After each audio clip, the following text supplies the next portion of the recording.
Hey guys, welcome back.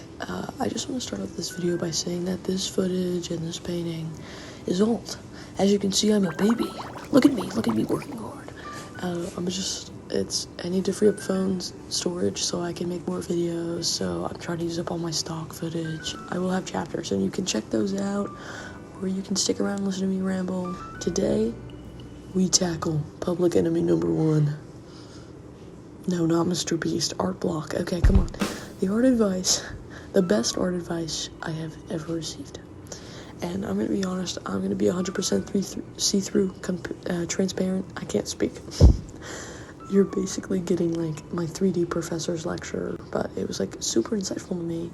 And I think if you think about your creative process or your artistic process the same way, or, you know, you're just a regular everyday artist, or you're a professional, I think it's always good to benefit from different ideas and different perspectives, and that's why it has really opened my eyes to my art block, almost, and which at, like, face value is like, okay, asshole, like, okay, you tell me you're gonna give me your best art advice ever, and you're really just telling me to draw a lot more? You tell me to practice more? Okay, thanks for the help. Guys, no, obviously, this is not what I'm saying.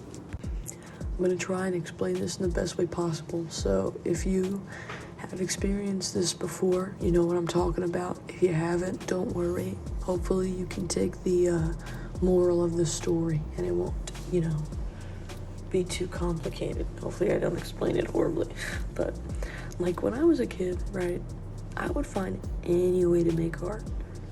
I drew every single day. I painted on rocks. I drew on things not meant to be drawn on, anything to create. It was like avoid consuming mass, like to get bigger. It was just like I just couldn't stop sketching, like it was an issue. Like in classes, all I would do was draw in the margins. Like I couldn't focus, or I had to draw in order to focus. Like it was one of those things. Like, and I don't know if that's just ADHD. When I first started using YouTube as a way to teach myself, like I always got the same advice, and that was draw what you're comfortable with, draw what you like, and draw that over and over. And I did. Like you'd find eyes drawn on the folders of like my subjects. Like my final year in school, I was at a trade school for commercial art and design, and like I was drawing on my folder nonstop. Like there'd be eyes, there'd be little people, like it's like the margins of books, sidewalks, like chalkboards, yearbooks, or even on random paintings. Like this one, like there's so many eyes. I just needed to draw. I just needed to draw everywhere I went. I just needed to leave my mark on the world. Hashtag Disney, hashtag poser, hashtag Molgoth. You know what I mean?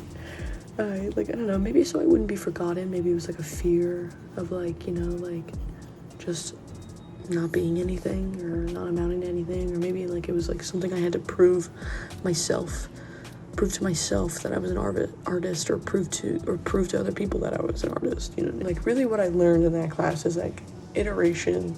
Yeah, it is like the repetitive, action of things, but it's also like iteration is like passion, it's the creativity you have folding in on itself, kind of like when you fold chocolate chips into the cookie dough. You're making chocolate chip cookies, you fold chocolate chips into the cookie dough, so they're not just on top, they're not just in one area, they're inside, they bake inside the cookie, that's the point. Iteration is only good if you have passion. Because why? Why is that so important? Because really I think at the root, iteration is the obsession to evolve. You know what I mean? But through skill. And passion is the obsession to evolve and become a better artist. You know what I mean? Like iteration, yeah, you want to be able to skillfully draw everything, anything at once. As an artist, you want to be able to, whatever your artistic goal is, whether you want to reach people, whether you want people to like your art, whether you want people to connect with you. I feel like being an artist is more like a humane or, soft expression. Like, I feel like a lot of people think, yeah, because you know what, you put yourself through like so much, like so many sleepless nights, so much physical pain, or so, you know what I mean? Like, you put yourself through that so you can find a connection. And I think, iteration is just the same thing, but, through skill. And, like, I think a lot of artists want to go, like, I want to grow my skill. Like, look at how good I used to paint. And now I don't paint any watercolor illustrative things at all. Like, I honestly think I was better back then. Not in skill, but because I was more motivated. Like, I actually made time to paint. Now I just brain rot. I just sit in bed and I get super anxious and nervous about all the things I want to do that I haven't done yet. Like, it's, you know what I mean? Like, you're not just practicing, but you're, like, inventing too. You're, like, maybe even perfecting your ideas and your craft. That's what iteration is, you know what I mean? Because it's like, and I'll go over a video explaining iteration more, like, in practice, because that's something I have to practice, like, with my sketching, like, so don't worry, I will have a video, stick with me, guys. But it's just like, you're changing, maybe you're just changing one thing at a time, like the color, you know what I mean? It's still changing the idea of what you have. And, I'm a traditional artist. I'm forcefully a digital artist because, I want to make a comic. I want to make video games. I want to have fun. I want to make cool animations. I want to be a silly guy, But, I need to be good at digital art. And I'm good at traditional art, like, as you can see. Like, and I have to do my first year art tour, and I haven't done that yet, but I'm really good at traditional art. That's my prowess, you know what I mean? But, like, I'm, like, decent at digital art. And even when I was younger and I first tried digital art, you know what I did? I hopped right into making a comic. I had no idea how to make a comic. I had no, at that point I didn't even want to be a comic artist, you know what I mean? Like, but, like, I still did it anyway because I just needed to create any form of creation, any hobby. I guess what I'm trying to say is telling you to practice and keep drawing and whatever is good because you learn your ergonomics, how you like to draw, how you're comfortable drawing, your artistic process. But you're just learning the muscle memory. You're not really connecting that drawing from brain to writing it out with my hand or drawing it out with my hand or whatever. And, like, that's kind of where I think iteration forces you to think a little bit, because you have to think about how that object would look or how that perspective would look. And, like, yeah, you can look up a reference, but you know what you want to draw. So it's helping that, the cognitive thinking about why you think the way you think. I don't know if I've said this already, and I could just be crazy and I could just be rambling, but another big point was cognitive thinking, which is being aware of how you're thinking, like I just said. And it's kind of interesting because it's like, okay, I want to see it from this perspective, but why do I want to see it from that perspective? Like, what is the interest? And it's kind of like a what if thing. It's kind of like a practice to get your juices flowing, your creative powers going about, which honestly, like, kind of helps. I think we put too much effort on drawing from reference. I think it's good to draw from reference, but drawing from reference all the time just kills your imagination. And I think that's the one thing you need to nurture the most, is your imagination, because that's where your art comes from. And I think, personally, I've been trying to work on myself a lot recently. And I think that does have something to do with the way my art has been stalled or expressed in the past couple of years. And I find the more I give time to myself and, like, my personal rituals and, like, my personal mental health, the easier it is to, like, find motivation to create, which a lot of my misery is, like, my inspo, which I think a lot of artists have that, you know, their pain is their art, but, like, I think your trauma and your pain and your misery can fuel your creativeness and your imagination and, like, your artistic prowess, but it doesn't mean you have to stay suffering. That's where people get it wrong, because people are like, oh, you have to suffer to be an artist. Yeah, you do, I guess, to a degree. But they never put a cap on when the suffering ends, which it's like, it really ends whenever you make it end. Whether you end it in a good way or a bad way is up to you, but you know what I mean? Like, it's only gonna get better one day at a time if you let it get better. You know what I mean? I don't know if that's too much of a crazy side tangent, but that's kind of like what it ties into, like, my philosophical reasoning or thinking a lot of the time in my art, because, like, that's really what I think about. You know, I think about philosophy, I think about connection through humans and stuff like that, and just how interesting it is. So social constructs in society as a whole, you know, we live in a society raw, like, bullshit like that, you know what I mean? But, like, I'm just saying, like, that my art is like my emotion, and my emotion leads to my thoughts, whatever, rah, you know. And I think that's just a big thing. Like, the more I care for myself, the more I find it easier to allow myself to make time. Another thing I really have to work on is my time anxiety, because I'll get so anxious that I, like, nerve myself out of doing something, and I don't think people really take into account just how much your mental health will really affect, you know, your subconscious and the actions that you do and stuff. Sometimes you just gotta wait it out, and sometimes you gotta force through it, but you can't push yourself when you know you can be pushed. You know, if you're too sensitive to be pushed right now, it's okay. Come back later, king. You're good. But also, if you know that you've just been pushing this thing off and, you know, it's finally time, then it's finally time. You're always going to know what's right, and you're always going to know, you know, what you need to do, as long as you're, like, you know, you're true to yourself, I guess, which is so cringe to say, but, like, you know, be you.